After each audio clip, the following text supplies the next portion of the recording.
OK, alors maintenant, la mitose. Alors là, la cellule somatique qui veut se diviser pour en faire deux cellules génétiquement identiques, rappelle-toi, elle a son matériel génétique de doublé. Fait qu'on va voir que les chromosomes ils ont une forme de X parce qu'ils sont chacun faits de deux chromatides sœurs qui sont exactement identiques. Le but de la mitose, c'est de produire deux cellules à la fin qui vont être identiques génétiquement à la première cellule. OK? Puis ça se produit quand la cellule est rendue trop vieille, trop grosse, qu'elle fonctionne plus bien, ou si on a besoin d'augmenter le nombre de cellules pendant la croissance.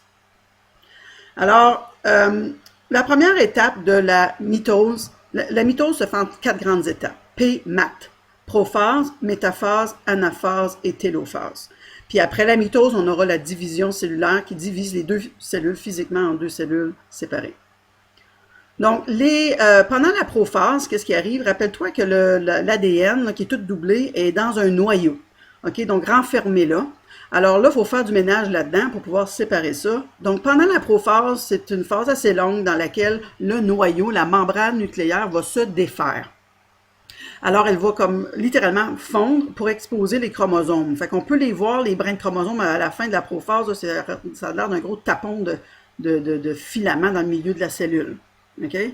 Donc, une autre chose qu'on va voir chez les cellules animales, on va avoir des tubes qu'on appelle les centrioles, ici, qui vont se migrer, ils vont commencer à se déplacer vers des pôles opposés de la cellule. Puis là, des pôles, c'est comme le pôle nord et le pôle sud. C'est des endroits où vont aller se regrouper les chromosomes, là. Ils vont se séparer dans des endroits séparés, dans les pôles.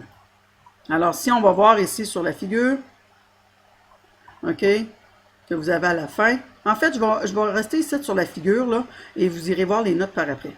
OK? Alors, on a... Ça, c'est pas supposé d'être là, là. Excusez, là, laissez-moi le temps, je t'organise. Alors, interphase, on a le noyau intact, la cellule fait sa job, elle réplique son ADN, OK? Le noyau est intact, l'ADN est là-dedans, mais à un moment donné, elle va tout être doublée. On rentre dans la première phase, la phase de prophase. Le noyau comme tel se désintègre, se défait et les chromosomes doublés, comme tu peux voir, sont donc libérés. On a les centrioles, ces petits organites-là qui étaient dans un endroit, qui se séparent aussi parce qu'ils ont été doublés et s'en vont vers des pôles opposés. OK? La deuxième étape de la mitose, c'est la métaphase. Ça, c'est une vraie image, là. OK?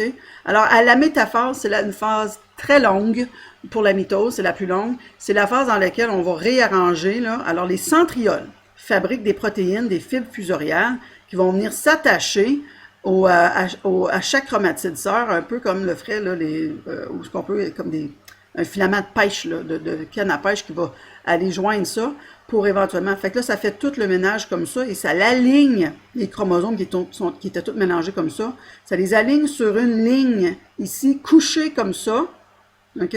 Pour que chaque chromosome double, tu peux voir, on a une chromatide qui va être vers en haut, puis on a une chromatide qui va être vers en bas. Ah, je voulais aussi vous illustrer cette figure-là qui est en couleur, OK?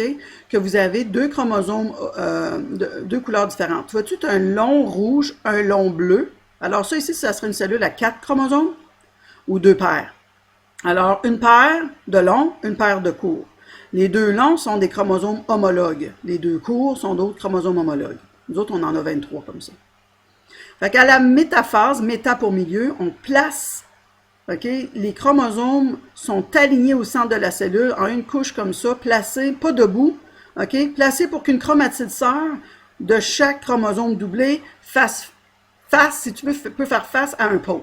OK, fait qu'on va vouloir en pogner un, envoyer un là d'une chromatide sœur et l'autre vers l'autre bord.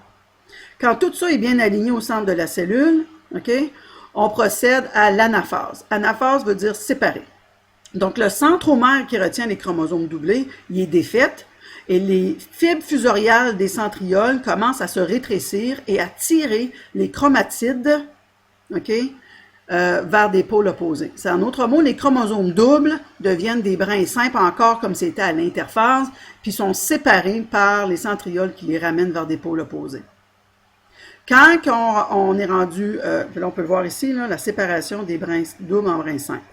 Ensuite, on procède à la télophase, phase finale de la mitose, dans laquelle les chromosomes doublés excusez, séparés, sont rendus à des pôles opposés de la cellule. On peut vraiment voir là, deux ensembles distincts de chromosomes. Les chromosomes commencent à se dérouler en filaments là, qui vont l'être en interphase. Alors, si c'était une cellule humaine, il y en a 46 brins simples ici et 46 brins simples là, comme que c'était à l'interphase avant la réplication de l'ADN. Fait que la cellule a fait sa job là. Alors, on va recréer donc une membrane nucléaire pour éventuellement envelopper là, chaque ensemble de chromosomes pour protéger l'ADN et ça va former deux nouveaux noyaux dans la cellule. Okay? Après ça, la cellule va passer à la division cellulaire, okay? Qu'on appelle la cytokinèse. Alors, la cytokinèse, elle se fait différemment dans une cellule animale. Dans la cellule animale, les deux cellules vont vraiment se faire, comme rappelle-toi, il n'y a pas de paroi, c'est une membrane cellulaire. Fait qu'à cause, avec les éléments du cytosquelette, là, les microfilaments, ça va venir étrangler la cellule au centre, puis ça va se séparer en deux cellules, éventuellement, là, en deux cellules vraiment pas liées ensemble. Chez la cellule végétale, il se forme une paroi cellulaire entre les deux cellules, puis ça la sépare. Ça va faire deux petites cellules qui vont grossir par l'après. Alors, ces deux cellules ici vont être génétiquement identiques, pas nécessairement de la même taille, mais génétiquement identiques, puis ils vont se séparer à l'étape finale du cycle cellulaire, qui est la cytokinèse ou la division cellulaire. OK? Je vous reviens avec prochainement avec un petit vidéo aussi avec une activité que vous allez recevoir avec ces notes ici sur une simulation de la mitose. Mais ça l'ira à mardi où je vais vous la mettre sur le EAV. OK? Je vais vous l'envoyer aussi à ce moment-là dans un courriel, cette activité-là que vous allez pouvoir suivre en regardant la vidéo. Donc, bonne fin de semaine.